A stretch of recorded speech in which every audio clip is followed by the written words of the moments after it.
I'm Dr. Duke with The New American, and I'm joined today by Gary Benoit, who is the editor of The New American magazine. And Gary, you've been at this position for how long? Quite a few years, since 1985. In 1985, and so that's really why we're excited to have you here. One of the benefits of being in the John Birch Society, I think, for all people who should consider this, of all the organizations that have come and gone, all the tea parties that rise and fall, the Society has been the most stable single organization, I think, in the last 75 years, looking after constitutional values. So we have seen the ups and downs. I mean, we have seen times of peril, times like this, where the inclination is to despair a little bit when it seems like the country's getting away from us. We've been there before. And you've been at the helm of this magazine for 35 years.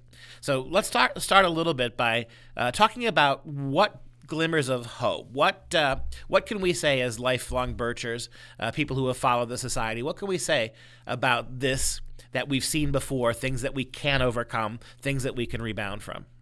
I think a good starting point would be to point out that we have the truth. And we have the truth because of the side that we have chosen. And of course, truth is very direct, very objective. It does not change. It applies to one generation just like it applies to any other generation. And the weapon of truth that we employ in our crusade to wake the town, tell the people, and get them involved to save the country is a very powerful weapon. It's more powerful than the falsehoods and the deceptions that the other side has to rely on. Well, it's important to realize historically that the truth won out over Soviet communism, right? Yes. The truth won there. And even with all of the apologists, including the Biden administration, all of the Chinese apologists, communist Chinese apologists in the government today, we had a 4-year run where the truth of the last administration really did hold to account in some ways, not as much as we would have liked, but at least challenged China on a lot of these issues. We're not going to expect much of that in the next 4 years, but look at how much was revealed about the mask was removed in many ways from the communist Chinese. And of course, the mask was removed to a great degree before Trump ever became president to begin with, because he was riding a wave when he became president. His message of America First resonated with the American people. And the reason it resonated was not because of simply what Trump was saying when he was on the campaign trail. It was what was said and the information, the understanding that was created years and decades before Trump ever ran for office. And that was created largely through the John Birch Society and our educational campaign, of which the New American magazine is a part. Without that groundwork, Trump would not have been elected president. No, I agree. And the thing about the election of Donald Trump that was remarkable is that the word that people keep using oftentimes negatively is grassroots, right? Yes. But that's how things get done. And there's no doubt about it that the work that the Society has been doing since the late 1950s seeded this. People voted for Trump, and I'm really proud of a lot of Trump voters I've met. They didn't vote for him because he was an ideologue. They didn't vote for him because they saw him as some messiah. They voted for him because he was simply articulating what we, the people, have been saying for a long time. There are a lot of Americans, including a lot of moderate Democrats in this country, I think, who would like to see tighter borders, who would like to see more constitutional values reinforced, who would like to guarantee the rights of free speech and association. We look at the legal Latin community in this country, Hispanics in this country who arrived here legally, and they're remarkably anti-illegal immigration. Right. So there are things to be optimistic about. Give us some more of those, as somebody who's seen what you've seen over time. Other things that even in the midst of the battery of executive orders from Joe Biden, I think he's already issued 28. And the previous most any president has ever done in the opening weeks was 6, and that was Barack Obama. Tell us other things, though, as we look at the long game. That it's not just the communist left that plays the long game. The John Birch Society has played the long game. So give us some more that we can be hopeful about in the year 2021. Well, first of all, I think one thing to be hopeful about is that despite all the smears against the John Birch Society, which was very intense during the 1960s and really was a precursor of the smears that we have seen more recently against Donald Trump. Despite all that, the John Birch Society survived. I think the enemies of America, I think the deep state, what we now call the deep state, fully expected that when they fired their big guns at the John Birch Society, there'd be nothing left except a crater. And that was not the case. And eventually they realized that by attacking us, they were actually drawing attention to us. And so they stopped attacking us and gave us the silent treatment for a very long time. I mean, you mentioned the deep state. It is no exaggeration to say that as much as anybody else in American politics, it was the John Birch Society that defined the deep state. We were the ones, there were other people who had talked about it, but we are perhaps the most consistent in trying to argue that the deep state was. We were talking about a deep state by another name as early as the early 1960s, right? Sure. It can be referred to as the conspiracy, right. As political machinations. It can be called the invisible government. In fact, back in the early 1960s, the John Birch Society published a book called The Invisible Government. The government behind the scenes that was acting is the government of the United States against the wishes of the elected government, and contrary to what the people wanted when they voted for Republicans or Democrats. So we're talking about the same force. And that's so important to understand if we're to save our freedoms, is that we're losing them not by happenstance. We're losing them because of an organized campaign, because of a conspiracy, because of a deep state that has to rely on deception and lies, as I said earlier, in order to accomplish its objectives. And of course, the reason for that, I believe, is because the American people, in fact, all the peoples of the world, both today and in the past, and certainly in the future as well, have a yearning for freedom. And I believe that is part of what God bestowed upon us, is a yearning for freedom. If the deep state wanted to, they could certainly tell the truth. But if they told the truth, how far would they get? They would not get to first base, because most people want to be free. And so they have to lie. And again, that's why this weapon of truth that we're able to employ because of the side that we have chosen is so powerful. And it's amazing how just a little bit of truth can undo so much falsehood and deception. Well, I think it's a testament to the society that the phrase deep state is accepted really on the right and the left. I mean, even the left now concedes it's there. I mean, it's become mainstream parlance now. What used to be a society idea now has become really very mainstream, which is a testament, I think, to how the outreach has gone. But think about you think about how we're only a week into the Biden presidency, and there are already rumblings. I mean, one of the you're seeing out of Arizona and New Mexico, and in some of the Midwestern states, unions who supported Donald Trump are now screaming bloody murder that he killed the pipeline, right? The XL pipeline. Exactly. And of course, my point earlier about surviving is that because we did survive, that's why we're here today. Right. And being here today, we're here during a period of time where this conspiracy that we're fighting is becoming more and more obvious. And that was something that was recognized by our founder, Robert Welch, from the beginning. He made the point that is the enemies of America, is the conspirators are able to get closer and closer to their ultimate objective of more and more government leading to total government, and more internationalism leading to world government, that the game plan would become more obvious, and people at some point would realize, gee, look what's happening to my country. I got to do something. And by surviving, we're here to give them an organized means to do something to save their freedoms. And I believe we're entering that end game today. I believe we're entering a period of time where people are waking up, where there is a great awakening. And I think the John Birch Society and the New American Magazine are going to flourish as a result. We're providing the means for people to turn around what the Bidens of the world are trying to accomplish. And of course, it's not just Biden; it's the people above him. Sure, absolutely, that control him. Well, you know, some hardcore feminists who supported Biden are already upset what his transgender rules, executive orders, are going to do to women's sports. Mm-hmm. You've got energy people, right?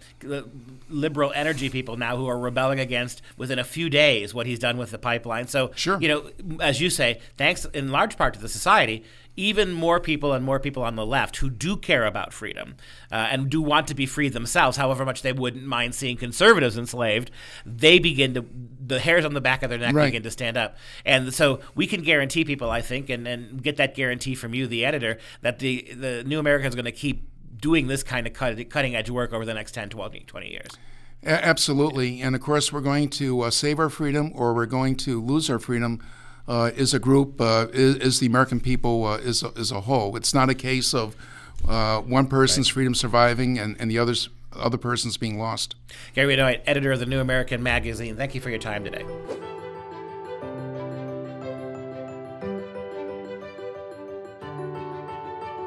I'm Dr. Duke with the New American, and glad to be joined again by Gary Benoit, who is the editor, and has been since 1985, of the New American Magazine. Gary, thanks for your time today. Very appreciative to be here. I think you have a perspective that a lot of people don't. Most people who have been around for the last 20 years as adults, we've almost forgotten what it was like before the technological age. We've almost forgotten what it was like before the age of instant communication and these huge tech companies with the control they now have. But our magazine, the New American, has been censored and been the victim of censorhood well before we had these Silicon Valley tools. Talk about the early years of the magazine. Let's get a broader sense of not only how deep state forces have tried to silence the New American, but how we've managed to keep coming back, how we've managed to survive when they didn't. Well, first of all, as you noted, I do remember a year before the Internet. And before the Internet, there were still means available to communicate with the American people. And of course, we're very concerned about the censorship of the Internet because it's a very powerful tool.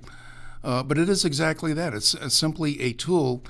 And if doors are shut against us on the Internet, there are still other ways that we can get the truth out to the people. And part of that is just neighbor talking to neighbor, or coworker talking to coworker, or student talking to teacher, and vice versa. And the John Birch Society, of which the New American is a part, it's a subsidiary publication, has been around since 1958, long before the Internet. And that movement was built without the Internet. And the way it was built was recognizing that if we're going to save the country, we can't do it through a central operation. It's got to be saved at the grassroots. It's got to be saved in communities all across these great United States of America. And so with that recognition in mind, the John Birch Society was organized in the form of chapters. Today, we sometimes refer to that as boots on the ground, but not just out there in the ether, but actual people getting together with other people in the physical world. And so we still have those chapters today. Those chapters are growing. Those chapters are influencing the communities where they're located. And that network can be used and is being used to create the understanding that is needed in order to save the country. And actually, that's all it takes is to create that understanding, because most people do not want to be slaves. And if they know what's going on, they're going to rebel against what is happening to them. Something we shouldn't forget, if we take a look at history, let's go back, for example, to the rise of Hitler. How did Hitler come to power? He didn't do so just by one day saying, okay, I'm taking over the government. He did it through a step-by-step process.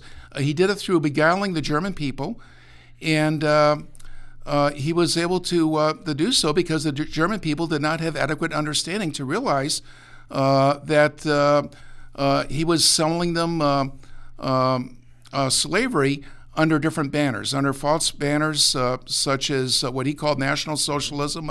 The Nazi Party was a National Socialist Workers' Party. Nazi is socialist for that. But the German people actually voted the Nazis into power. Right. That's how he did it. And the American people are not immune from that. They can do the same thing, thinking they're voting for something good, but they're actually voting for something bad. The German people obviously lived to regret the tyranny of Hitler. We will today if we don't turn things around. But one wonderful thing about today is that there was no organization analogous to the John Birch Society in Germany when Hitler was coming to power. There is today, and through understanding and through organization, we can have a very different result in the course of our own nation. Yeah, that's one of the unique things about the society, that obviously when you go online and read the New American online, our technology is cutting edge. We're up with the latest movements in technology. We know how to use the technology to help us.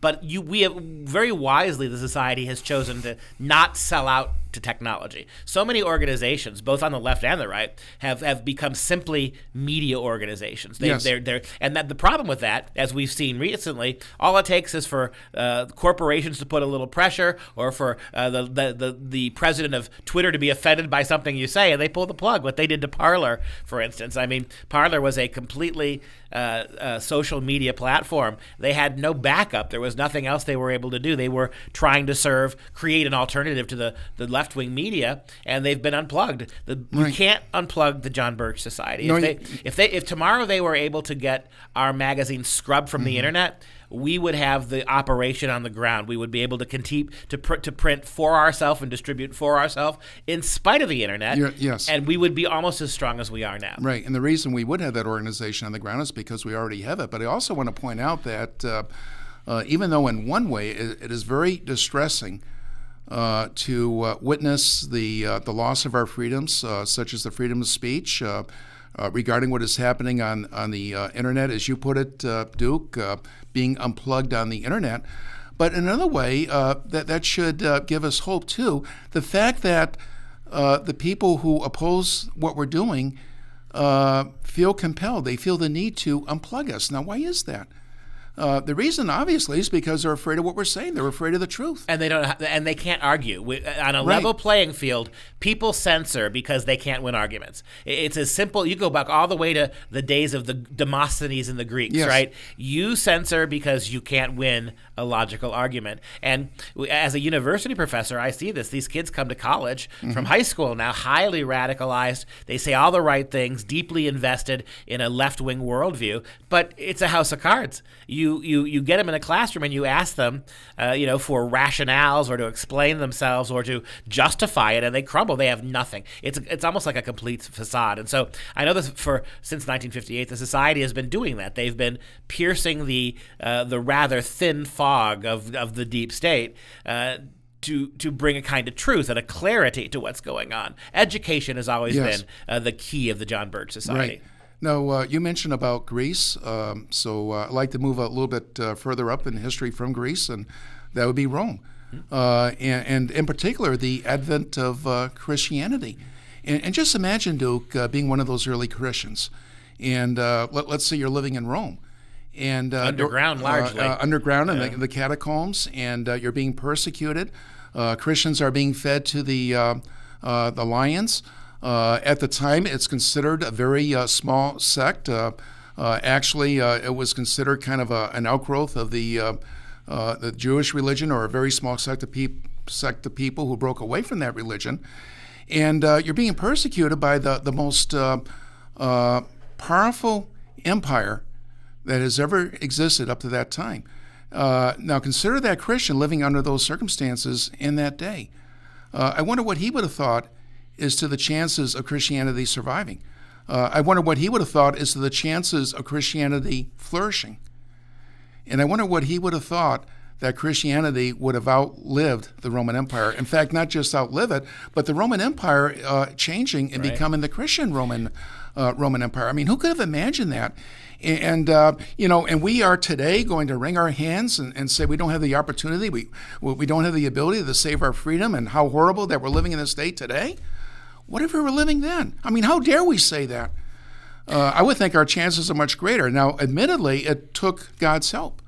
It took divine intervention. At least I believe that was the case for Christianity to survive and flourish. But who is to say that that is not going to repeat itself today? Well, and the one thing in common with both the rise of Christianity, how do we go from the cross and 3 centuries later, Rome becoming Christian, boots on the ground, right? Right. That the Christians talked to each other, they gathered together, even if it was underground. They left messages. They couldn't talk officially. They left messages in the catacombs, symbols and signs. So there was exactly the thing that has made the society successful is what allowed early Christians. It was this organizing on the ground, being brave, not being afraid, and finding ways to communicate even if you are being persecuted from the powers that be. It's a winning strategy that's been around for thousands of years. Absolutely. And you could say it was an idea whose time has come, or whose time did come. And the same thing could be said today. And of course, freedom and Christianity are very much intertwined. Sure. Because you have to have the morality in order to have the freedom. Otherwise, we need people to take care of us. That's right. A moral and an educated populace was required for the sustaining of the republic, right? And it's funny, when the Roman Republic fell, it became a tyrannous empire. Out of that tyrannous empire would eventually grow the seeds of the American Republic, right? Exactly. And the John Birch Society is and has been committed to the preservation of that republic, even if our own school kids don't believe we're a republic anymore. And that's what we have to get back. Gary Benoit, I want to thank you for your hard work editing the New American Magazine. It is an absolutely necessary resource in times like these. Thank you so much.